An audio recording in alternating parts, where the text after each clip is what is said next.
A 54-year-old Sharon was shot on June 5, 2000. It was a normal day at work. She was working her usual shift at the John Butler Dry Cleaners on Easley Bridge Road, taking care of our normal customers' daily needs. Sharon was going about her day, but she had no idea that her killer was hiding among her customers. Sharon was born on October 19, 1945, to Leslie and Leona. She and her 6 brothers grew up in St. Louis, Michigan. We don't know much about her husband, but she did move to Greenville County, South Carolina, where she raised her 4 kids in a loving house. In 1990, her son Frank was killed in a terrible accident. Sharon worked at the John Butler Dry Cleaners, and people in her neighborhood knew her. On Monday, June 5, 2000, an old man came to the dry cleaners to pick up his clothes. He noticed that it was very quiet in the shop. When he walked inside and looked behind the counter, he saw Sharon lying on the floor with blood pooling under her. He ran over to the shop next door right away and called 911. As soon as the call came in, the police were there. When they found Sharon's body, they saw that she had been shot in the back. The cash register was open and empty. Later, police found out that about $200 was taken.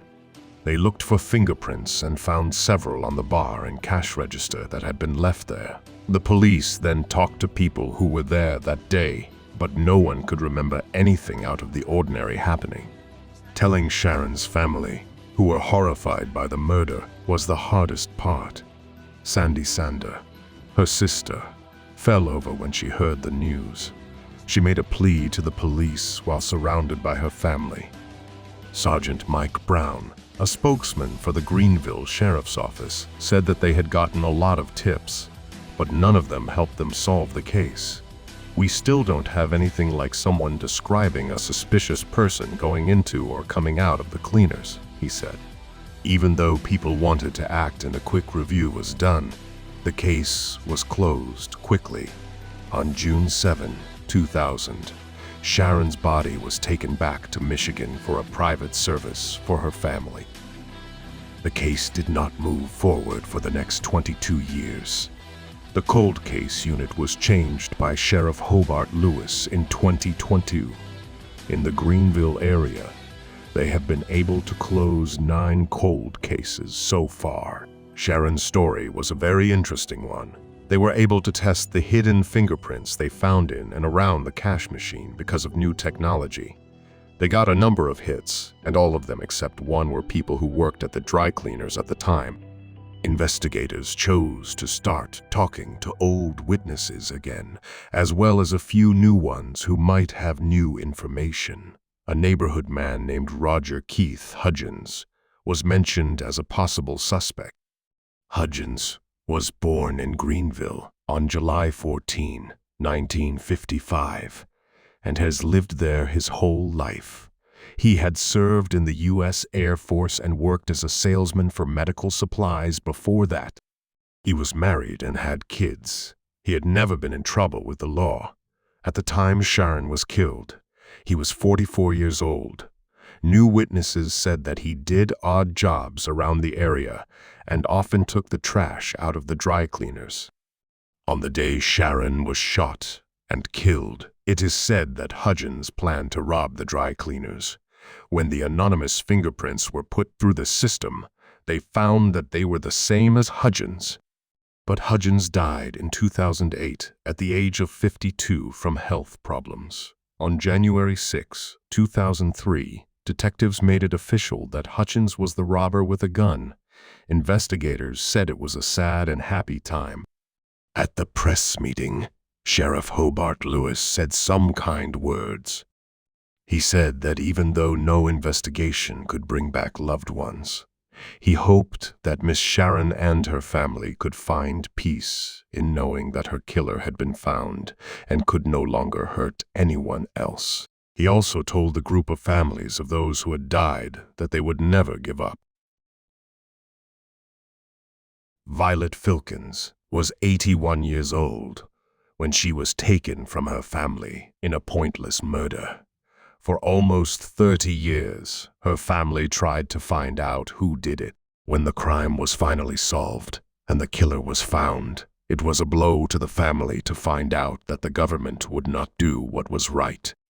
Wilomeana Filkins was born in Rensselaer, New York, on June 9, 1913. She grew up with 8 sisters and 1 brother. She moved to East Greenbush when she was 21 and started working at the state education department. Wilomeana never got married, so she lived at the Coventry Apartments with one of her sisters. She continued to live alone in her retirement after her sister died, and she liked gardening as a hobby. Family and friends liked her a lot, and she stayed in touch with her brothers and their kids. After not hearing from her for 2 days, on August 19, 1994, her family started to worry. Her brother Sterling Filkins and his daughter Carol chose to go see her because she was old and lived alone. When they got to the flat on the ground floor, the door was open. They walked in and called out to Wilomeana, but she didn't answer. When they got to the living room, they saw her dead body. They called the cops right away. Wilomeana had been killed with a blunt object when the cops arrived. After looking around the flat, it was clear that Wilomeana was killed during a robbery. Several of her things were taken, and doors and cabinets were left open. After talking to her family, the cops also found that her white Plymouth Reliant from 1989 was not parked in the usual spot. They figured out that the killer or killers had taken the car, but for some reason brought it back and parked it in the wrong place. The apartment and car were searched for forensic evidence and fingerprints, but the police had no clues. From the interviews with neighbors and family members, it was clear that the crime was committed for no reason other than to steal. An autopsy showed that Wilomeana was killed on August 17, 1994, 2 days before her body was found. She died from a blow to the back of her head. Even though there were a lot of investigations, the case went cold. 3 years later, in 1997, some of Wilomeana's things were left on a road next to the Nassau-Shodak Cemetery, about 10 miles southeast of her apartment complex. Police in Albany never said what they had found, but they thought that whoever killed Wilomeana knew the area and may have lived nearby. They also thought that the trip was made in her car. This was the closest they had come to finding a clue in the case, but it went cold again. Over the next 20 years, police looked back on the case from time to time as the file was passed on to new detectives. More tests were done on forensic data and fingerprints, but the results were not clear. Then, in 2019, 25 years after the murder, there was a break. A woman gave a tip about Wilomeana's case on April 25, 2019. She was able to tell the police things that only the murderer or someone involved in the killing would know. She said that her ex-boyfriend, Jeremiah James Guyot, had a nervous breakdown in August 2009 when they were still living together. He started crying and talking about robbing and hitting a poor old woman. He told her that he had just left the woman in her apartment, but that he didn't think she was dead. He thought she was okay. Sergeant Michael Guadagnino, the team's leader, and his team started to look into his past and found some interesting things. Guyot was 17 years old in 1994. He had just moved from Minnesota to East Greenbush to live with his father and finish his senior year at Columbia High School. They lived in a different building in the same apartment complex and could see Wilomeana's flat from their window.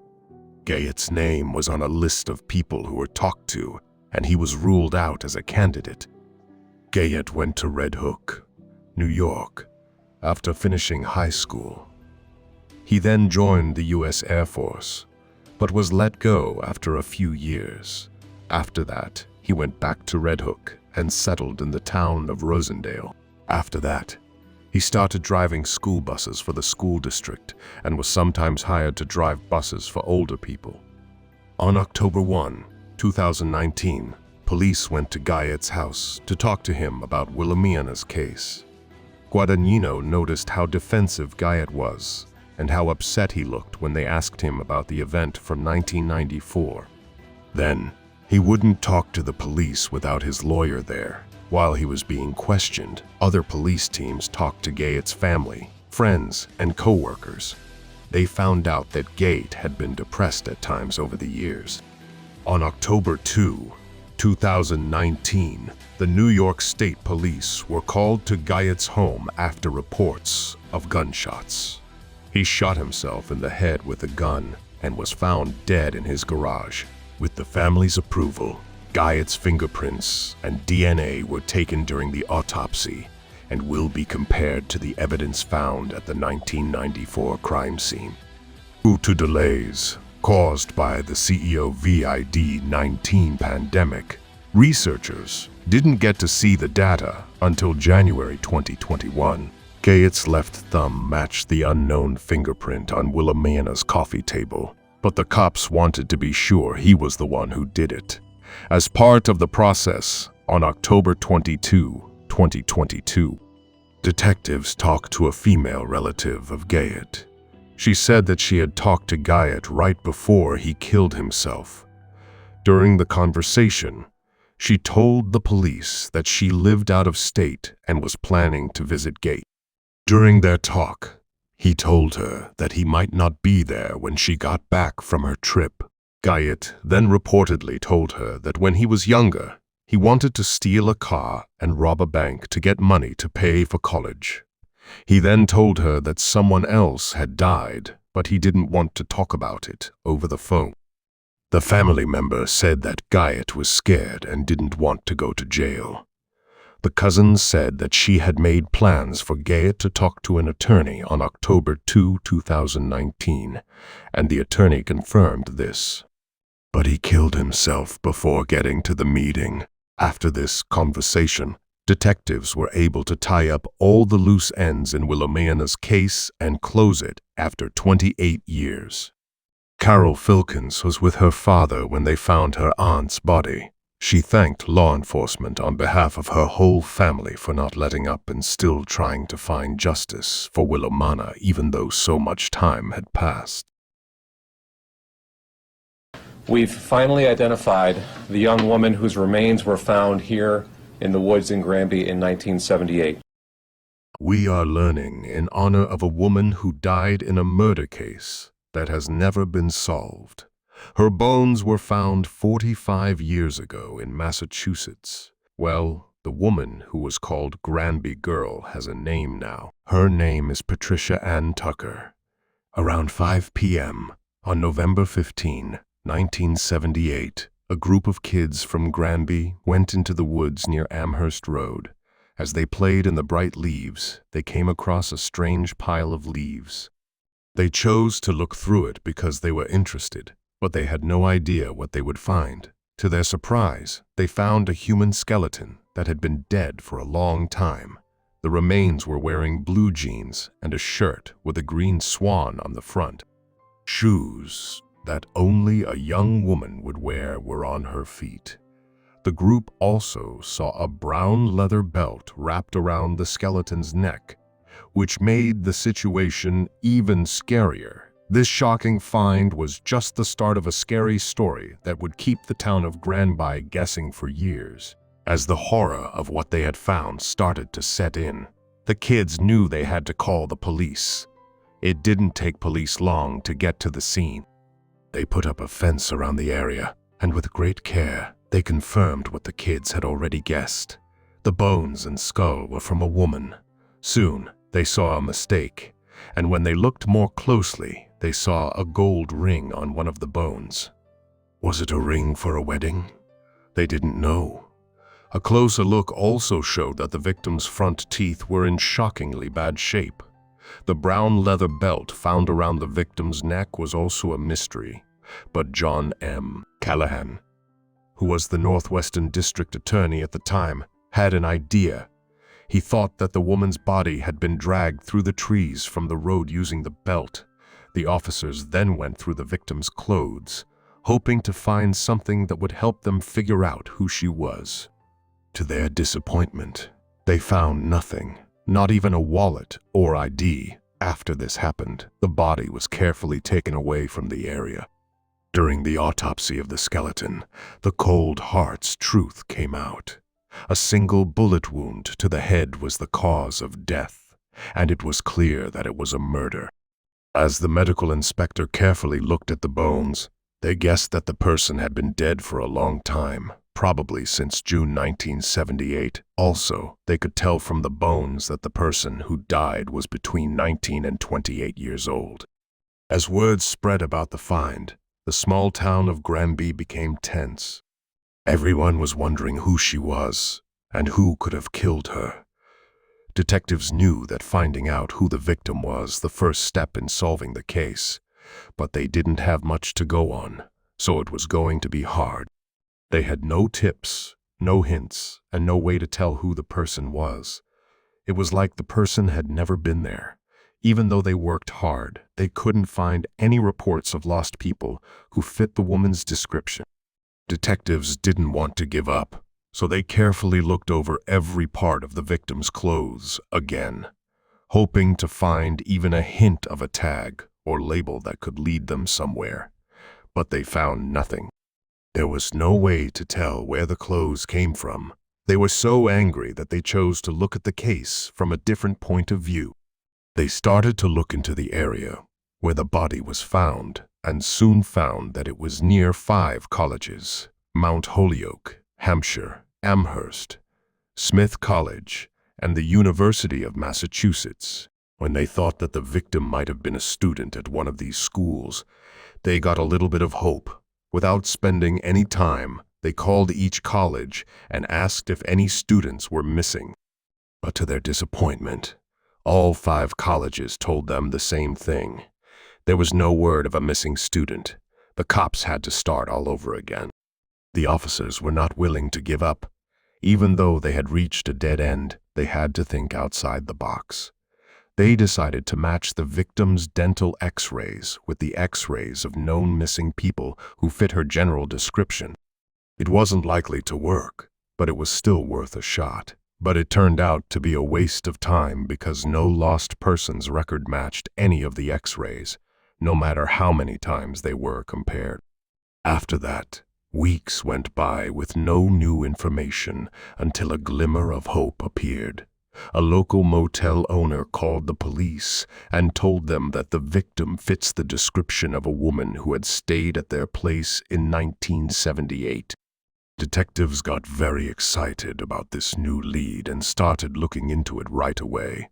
But when they found the woman alive and well, their dreams were quickly dashed. One could feel the sadness. As the days turned into weeks and weeks into months, detectives still didn't know who the dead woman was, and their case moved much more slowly.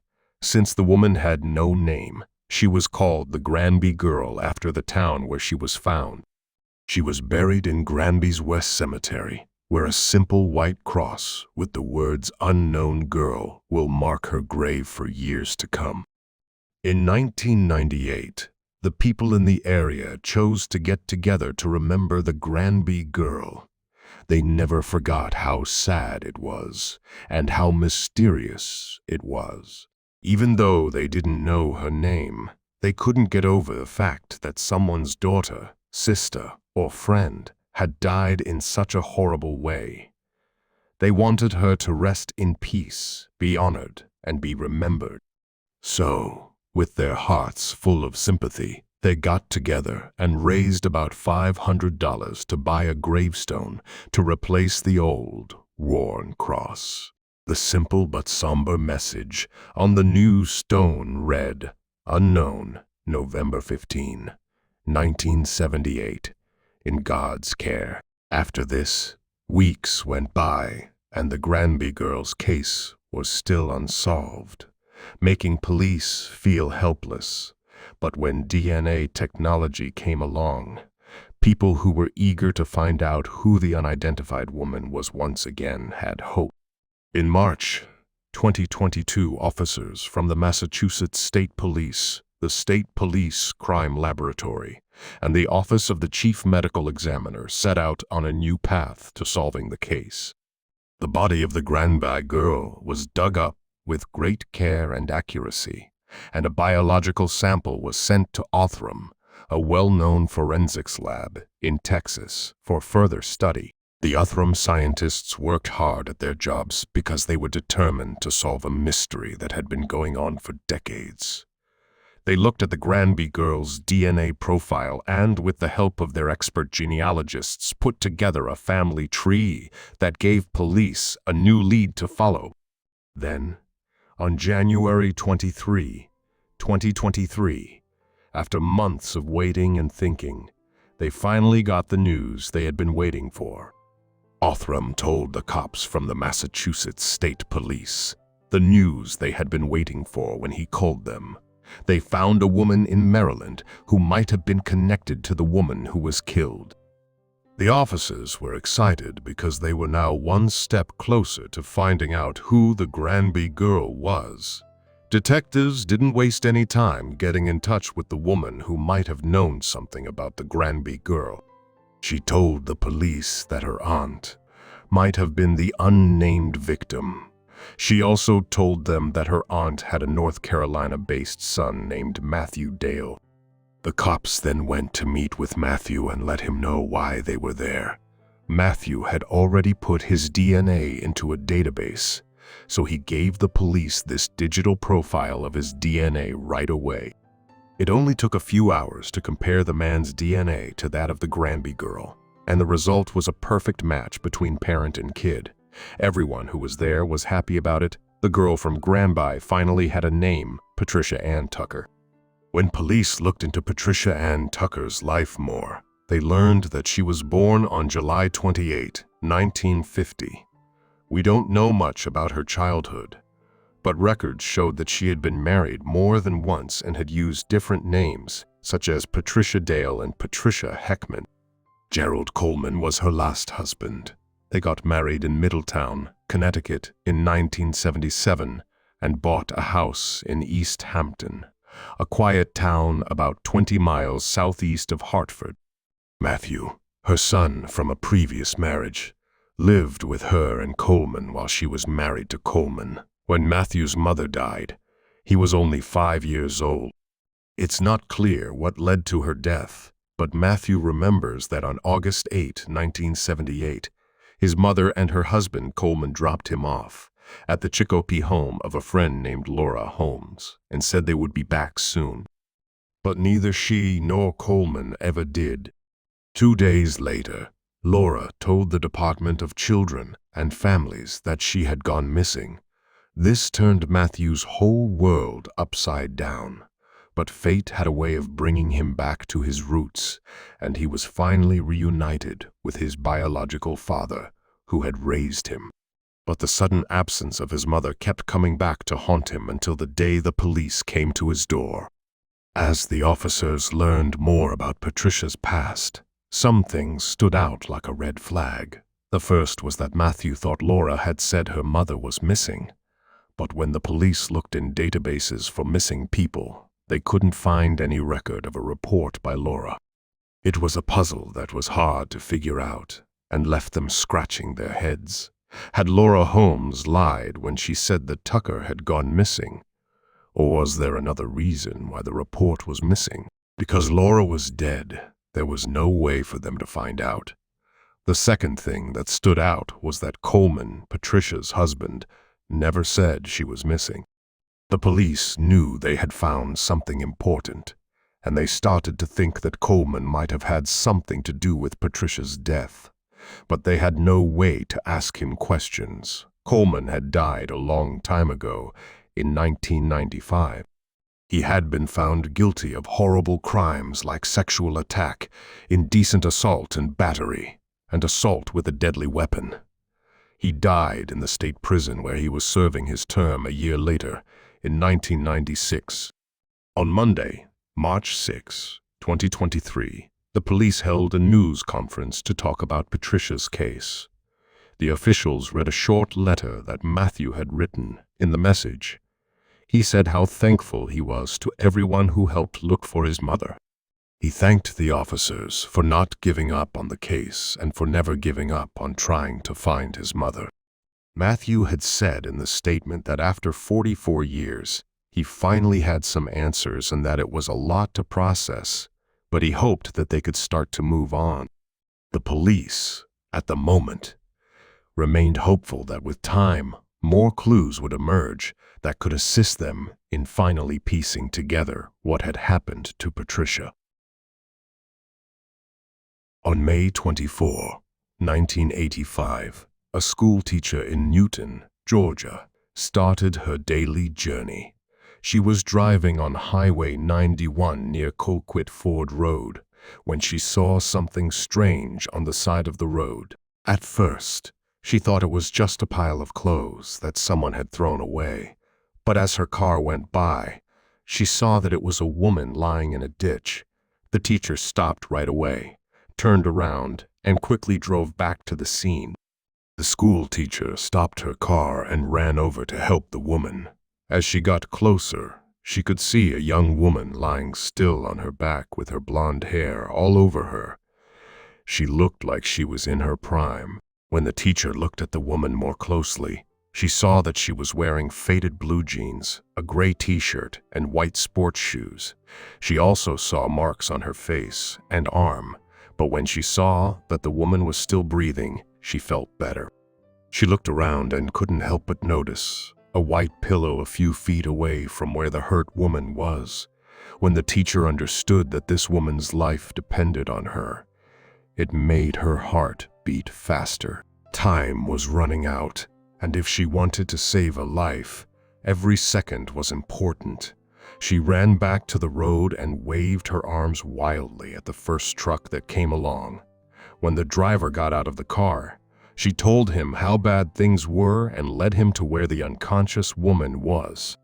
The driver of the truck left right away to get help, while the teacher stayed by the woman's side and prayed for her to live. After what seemed like an age, police cars and an ambulance came into view with their flashing lights.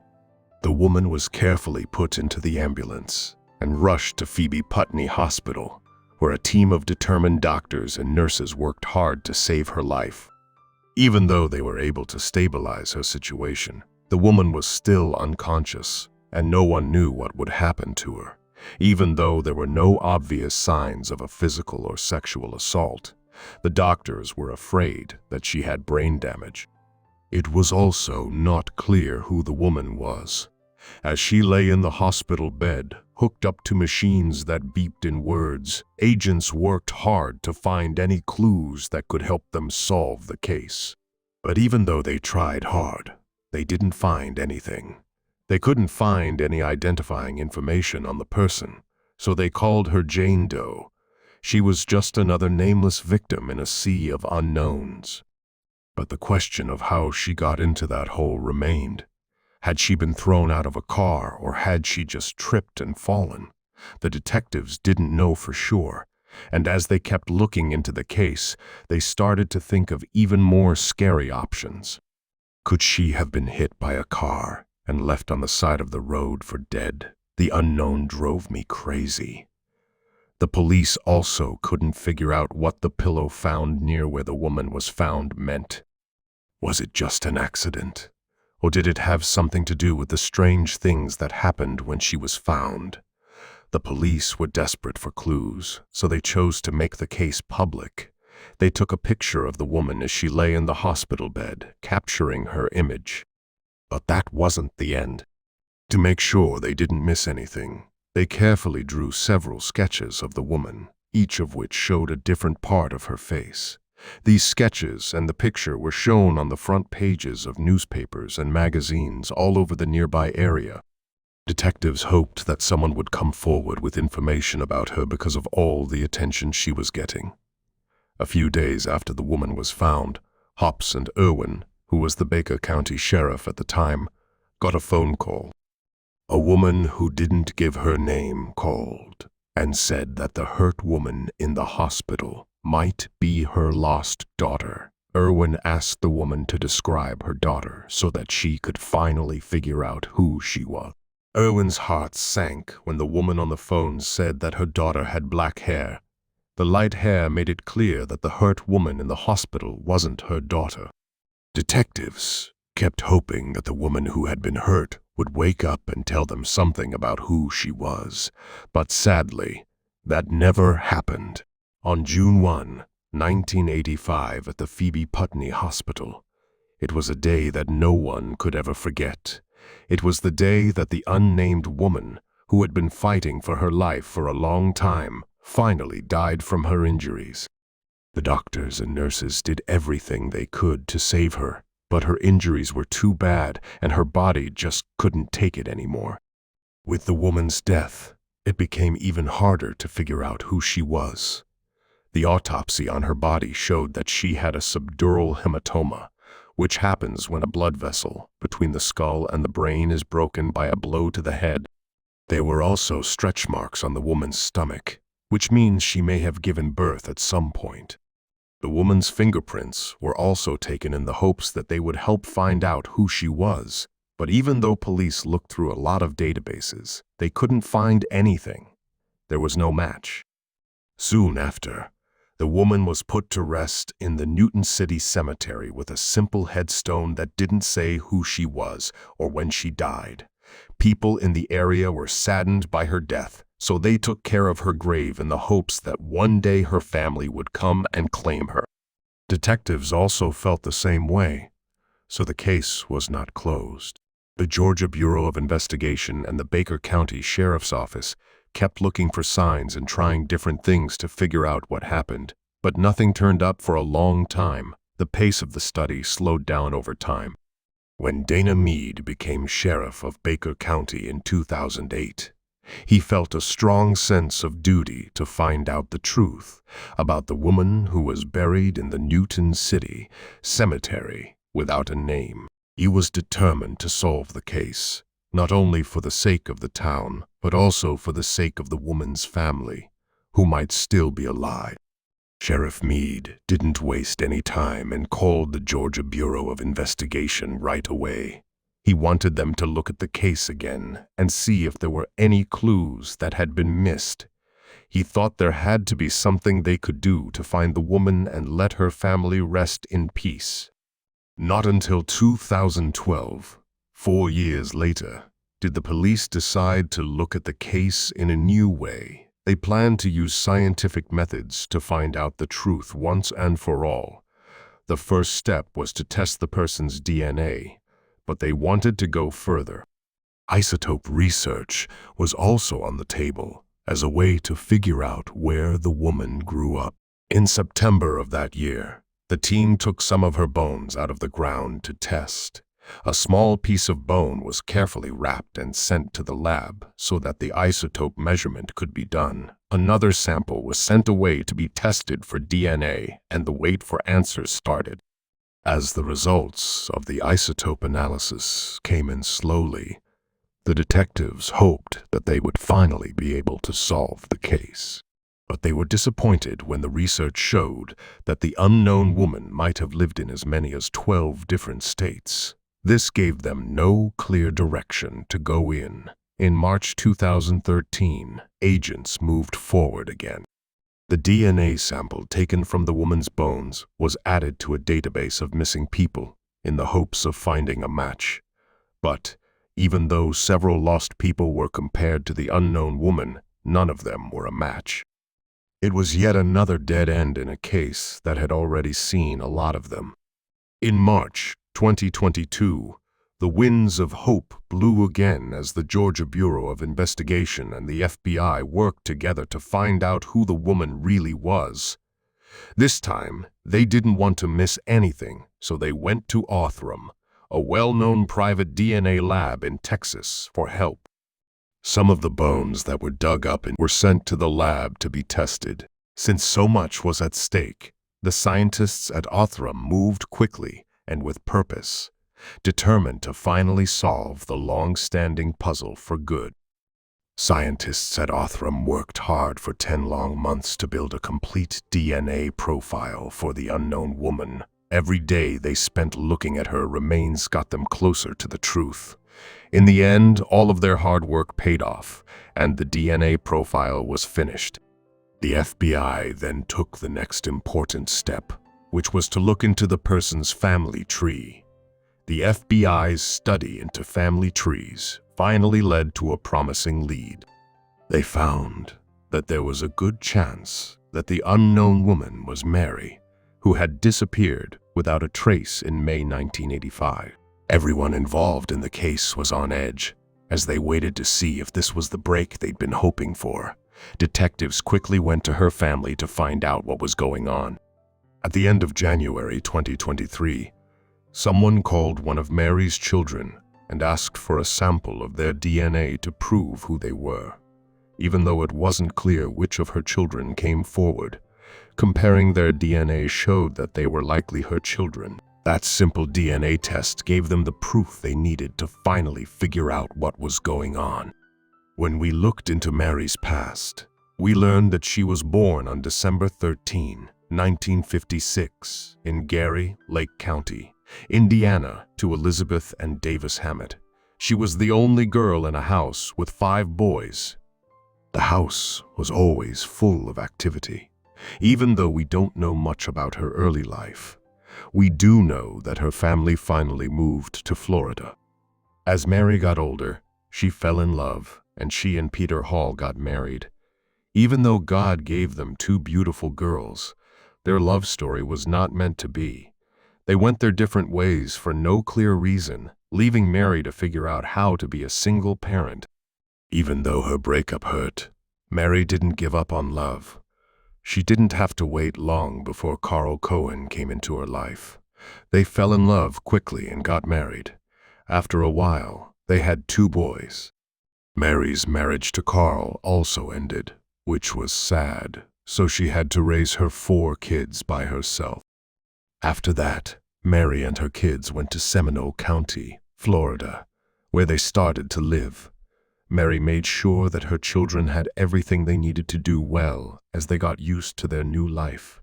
As a family, they laughed and played together, making memories that would last forever.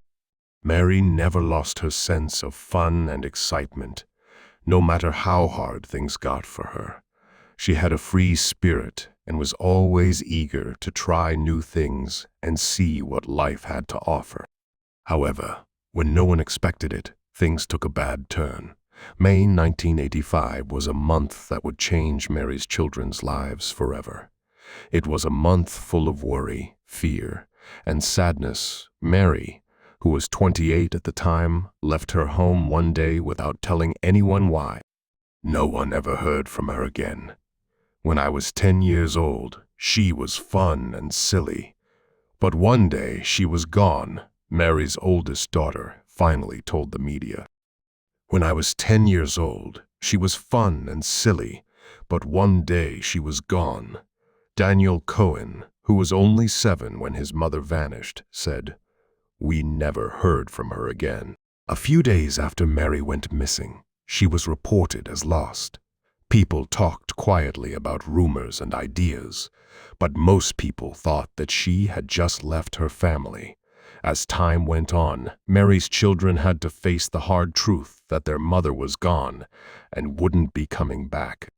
They felt very sad and lost, and they didn't understand why their mother had left them.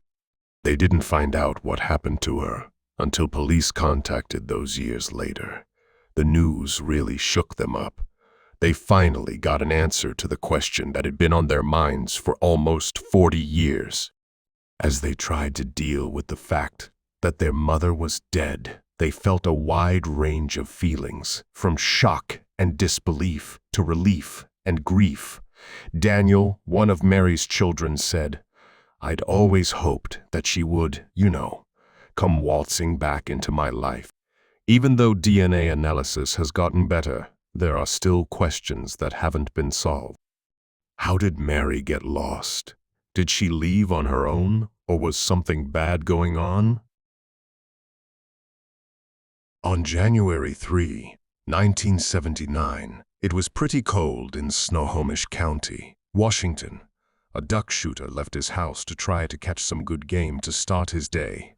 He was eager to catch a lot of ducks and fish when he noticed something strange. On the mudflats near the shore, there was something caught in the netting. His curiosity was piqued, so he went over to check it out. As he looked around, fear crept into his body. It wasn't what he thought it would be. He had found the bones of people. Even though Snohomish County is the third most populous county in Washington, it feels like a small town and has a pretty low crime rate. Its beauty is shown by the many beautiful landscapes, miles and miles of farmland, and the happy faces of the people who live there and enjoy having the best of both worlds, comfort and security. The people of Snohomish County did not have a good time in 1979. It was as cold as ice. Both the amount of snowfall and the temperature were the highest on record. The whole state of Washington was in the middle of a cold spell, but January 3, 1979 was not like any other day. A duck shooter went out to catch a lot of wild ducks so he could make a lot of money. He got to the mouth of the Snohomish River on the western end of North Spencer Island, where two sloughs meet Puget Sound. He was mostly thinking about finding ducks when he saw something strange. When he looked more closely, he saw that what he was looking at were human bones. The cops were called right away. When the cops got to the scene near Everett, Washington, they couldn't help but get a chill. The duck hunter's account was so true that it was spooky. 10 pairs of pants, a low quarterback leather shoe, and part of a human leg bone were caught in a fishing line, but that wasn't all that was found. When the duck hunter led the agents a little to the west during the first investigation, they found a red, orange, white, and gray checkered shirt 5 feet from a human skull, ribs, and a shoe with a foot still in it. It was a scary and horrible sight. When the police went back to the scene to look for more signs, they found a leather wallet that had stayed dry in the salty water, but whatever was in it was long gone. There was no sign of a driver's license, money, or a ticket to fish in it. A SOG and a .33-34 size belt were also found at the spot. As police looked over the evidence, they noticed that the shoes found there were laces, size 8 or 8.5, and had the numbers 30 and 38 on them. However, the rubber heel of the shoes had O'Sullivan's logo on it. The khaki pants had a tag that said "Never needs ironing, made in the USA." This seems like a harmless detail, but it could be the only way to find out who the unknown man is. Even though the case seemed complex, there was no reason to think that something bad had happened. From the remains, it was hard to guess what had happened to the guy without a name. When the investigation started, the investigators were faced with a difficult job. The person had been dead for a long time, so it wasn't likely that simple answers would be easy to find. They sent the body parts to a pathologist to find out everything they could. They found out from the doctor that the body parts belonged to a man who had been dead for months. It didn't make it any easier to find the man's name, but it was at least a start. The coroner's office did everything it could to find out who the man was. They suggested keeping a record of his teeth records and looking at his body to get the answers they were looking for, but time was too hard on the records to keep them in good shape. Even though they tried hard, the cops in 1979 could not figure out who the man was. So, the mystery of this unknown man turned into a John Doe case when Snohomish County's coroner at the time, Robert Phillips, gave the man the name John Doe and wrote that the cause of death could not be found because there were so few clues. It was almost impossible to find out who the 1979 John Doe was. So after about 2.5 months of waiting, on March 15, 1979, the unknown man was buried in a fancy grave at Cypress Memorial Park in the city of Everett. This kind of thing is no longer done. Skeletal parts are kept in the office of the medical examiner until a family member claims them or they are finally identified. Even so, this was not the end of the probe. They still had a long way to go. The police and everyone in the area were looking for clues to find out who John Doe was. Still, none of the leads went anywhere, so the detectives gave up and called the case closed. The case had been closed for years, and the proof had almost been forgotten. But then there was a success. Advanced science and law enforcement tools came together in a strange way to open up a whole new world of justice. Technology and investigation methods that used to be hard to use were no longer a problem. 3 decades after 1979, things have changed in a good way. In 2008, Jim Scharf, a detective for the sheriff's office, and Ken Kausert, a retired judge from the Superior Court, reviewed old files that had been sitting around for decades. This was how the 1979 John Doe case came to light again. After all those years, when the case file for John Doe in 1979 was finally solved, the agents couldn't help but feel frustrated. The data was checked, but it wasn't enough to tell if the original investigation had matched the description of the mystery man with any of the missing people from that time. They were left wondering how many tips had been followed up on and how many had been thrown out. The fact that the data had been lost before it could be converted was a wake-up call. But the cops were not going to give up. In 2008, they started a thorough investigation. They looked through old records for any information that might help them put together a picture of the dead person. It had been about 36 years since the guy was found in the mudflats. Now that it was 2015, detectives were still following up on this case to find out who he was. At this time, there were a lot of John and Jane Doe cases, so Snohomish County Police gave John Doe 1979 a new name, Spencer Island John Doe. In July 2015, the officers asked the Snohomish County judge if they could dig up John Doe's body on Spencer Island. After getting permission, they took the body to the medical examiner's office. There, forensic odontologist Dr. Kyle Tanaka thought that uploading the man's dental charts to national databases would shed light on a few missing person reports that might be a match, but it didn't work out that way. In August 2015, the case was added to the NAMIS database of missing people. Still, nothing turned up. In their search for the truth, the agents kept looking into every possible way to find it. They looked again at the things they had found in the past, like his clothes, wallet, and belt, and found that he wore clothes that had been worn before. The Snohomish County sheriffs asked the people who lived there to come forward if they knew anything about the unknown man. Even though identifying the person right away was a big goal, the police were almost on the verge of a big break when they got a lead in late 2015. Gary Lee Haynie said that Spencer Allen John Doe looked like a missing farmhand in Marysville. This was because the cops got an unexpected tip. After many years, an officer got a tip that looked good, so they had to look into it.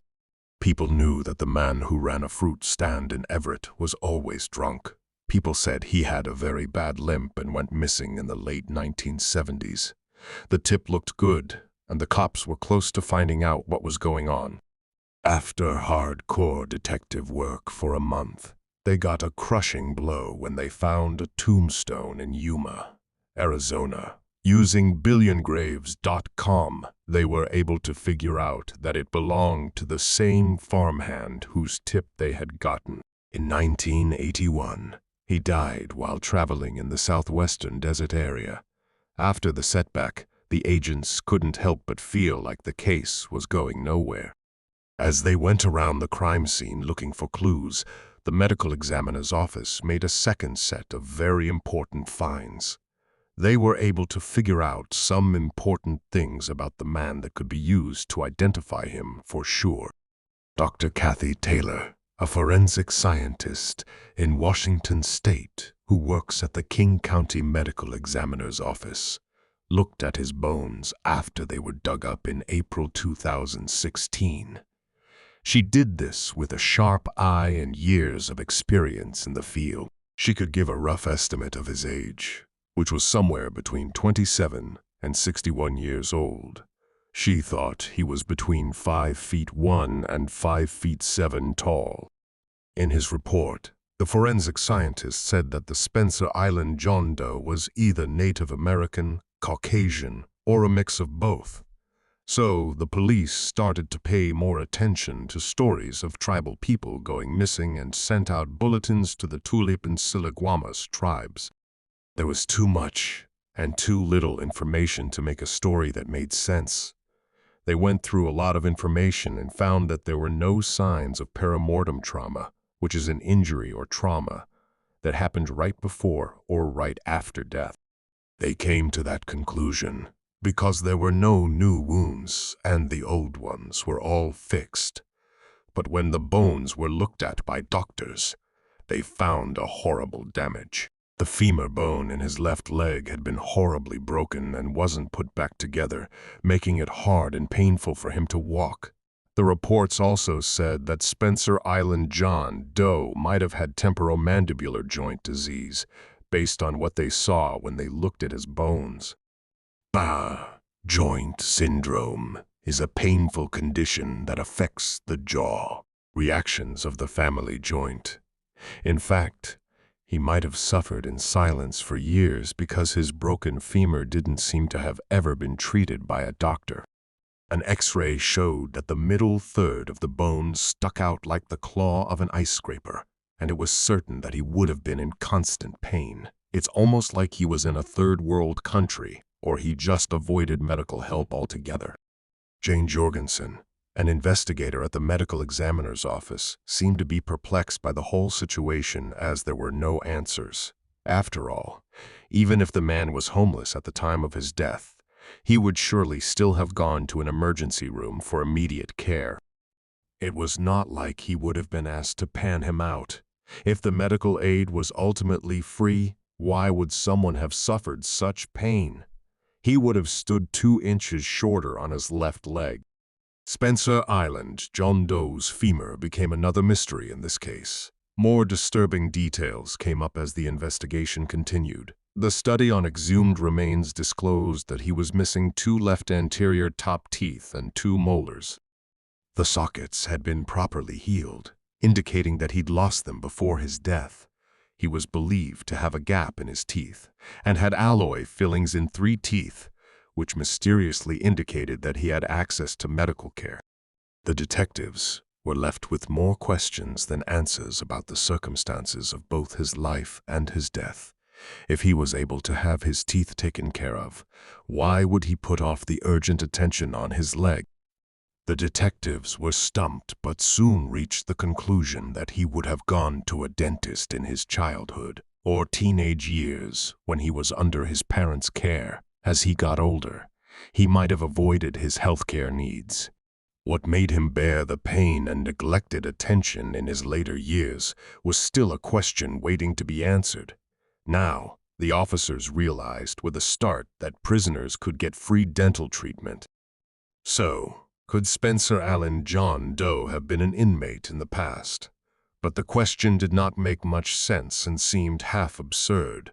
If that had been the case, somebody would have identified him by now because of his limp, gapped smile and broken teeth, which would have made him memorable.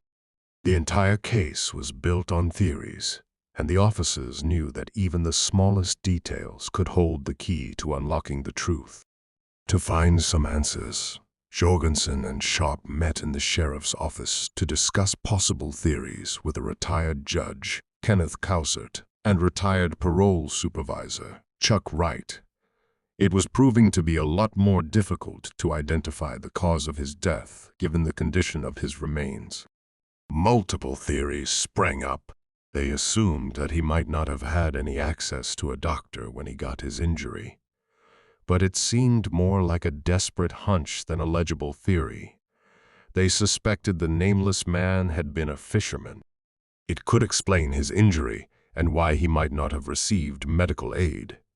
In fact, it could mean that he died on the boat and randomly washed up on shore. He could have been buried at sea by sailor companions, and with time and erosion, his remains could have been swept down the river to the confluence of Steamboat and Union Sloughs and ended up in the tide flats west of the railroad bridge that runs along State Road 529. Snohomish County sheriffs suspected that his death could have been a mere accident where he fell overboard and drowned. Around the resting place in the mud, the detectives had exhausted every lead, followed every clue, and interviewed every possible witness. They'd hit dead ends at every turn, but they refused to give up. In their last-ditch efforts to solve the mystery, they turned to the world of forensic art. In April 2016, forensic artist Natalie Murray rebuilt his face by gluing rubber pegs to his weathered skull and extrapolating what he could have looked like in life. Natalie noticed that he had flat cheeks and a narrow nasal passage. These characteristics were consistent with that of people of Asian heritage, but the bones had lost all the sharpness with time, so it was hard to sync this theory with the actual evidence. Undeterred, she extrapolated his lower jaw and imagined other features for the lack of a better alternative. Using her expertise, she created a sketch that would hopefully lead to a breakthrough in the case. Forensic anthropologist Dr. Kathy Taylor conducted an examination and confirmed that the sketch looked half Native American and half Caucasian as required. In 2018, a piece of the right femur was sent to a national database at the University of North Texas, where the DNA was extracted to update the FBI's CEODIS database. The EMT DNA and STR profiles were processed with the help of enriched DNA and were ready by March 2019. A retired police officer said he saw a man who had a noticeable limp and looked like the sketch. In 2021, another piece of Spencer Island John Doe's femur was sent to Othram Labs, a private forensic genealogy company in Texas. This project was funded by DNASalms.com, an advocacy group that promotes and funds DNA testing to help investigators and families find answers they've been looking for years or even decades. With the help of the death investigator, Adam Wilcoxon, the police were getting closer to one name. After about 3 hours of desperate and hopeful work, they found Gary Lee Haynie.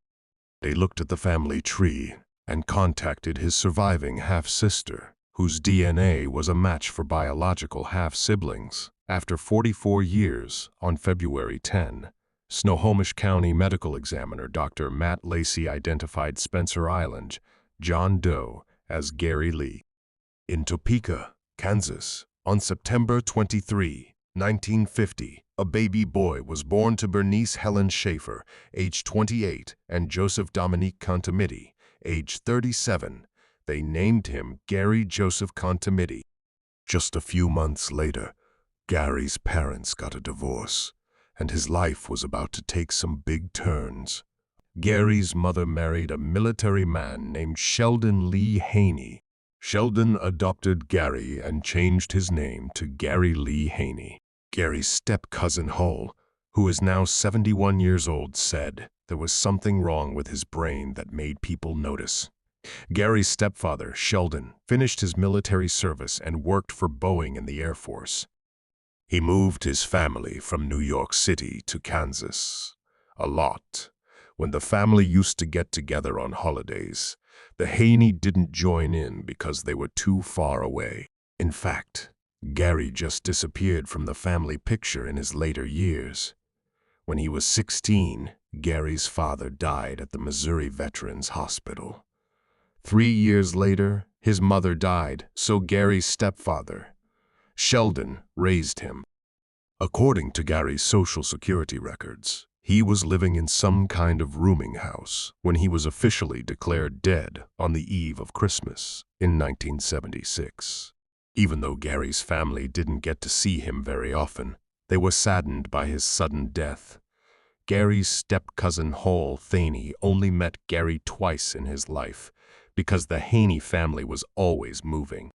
However, Haynie had been compiling family history on an ancestry website for many years, so he had a lot of information about Gary's life as a child and adult that he could share. Gary's life seemed to have always been a mystery. In fact, he was declared legally dead in 1976, which was about 3 years before he was found on Spencer Island. The autopsy report said he'd been dead for months, but 3 years is a long time, especially since Gary seemed to have disappeared. No one knew where he went or how he died in those 3 years. Hale thought that something might have happened between them, and Gary might have been kicked out or left alone. We still don't know how he died. Gary's cousin, Haynie, said that he thought Gary could have died from a number of things, like drowning, hitting his head on a rock, or having a medical emergency. Detectives now assume that Gary lived with his stepfather in Everett, as Sheldon's place of residence had been in the same city. During his retirement, Sheldon was referred to as a snowbird because of his lifestyle. During the winter season, he used to reside in Baja California in Mexico. After driving there around the mid-1980s, Sheldon visited his nephew, Thane, in Texas. But Gary was far from their topic of discussion. Hale said there was never a conversation about Gary with him. It just never came up. Before his death in 1997, Sheldon Haynie lived in Oregon. The revelation that Sheldon never filed a missing persons report about Gary raised more than just suspicions. It opened the door to a whole host of new questions and possibilities. Why would someone not report their own son missing? Was Sheldon involved in Gary's disappearance, or was there something else going on? We're probably going to get the family to put a marker over wherever he gets reburied, but we have no relatives that live up there. The family had completely moved across the country, so even if there was a scary chance to visit Gary's grave, it would be closure for him, as he remained nameless, family-less, and alone for 44 long years. Despite being identified after 4 decades, Gary Lee Haynie was still just as much of a mystery as he was in 1979 when his body was found, or earlier in his life when his family knew nothing about his life. The discovery of Gary's identity opened up Pandora's box of new questions, leading investigators down a rabbit hole of confusion and uncertainty. Despite the progress they'd made in uncovering his past, they remained in the dark about his final days. Who had not even known how Gary looked after growing up, addressed his mysterious death and said, "This has opened up so many other questions, and I'll probably never really get answers." As the news of Gary's identity spread, there was a growing sense of hope that someone out there might have the missing piece of the puzzle, that crucial bit of information that could shed light on his mysterious disappearance and tragic death. What do you think happened to Gary Lee Haynie? Which theory about his broken leg bone do you find most plausible?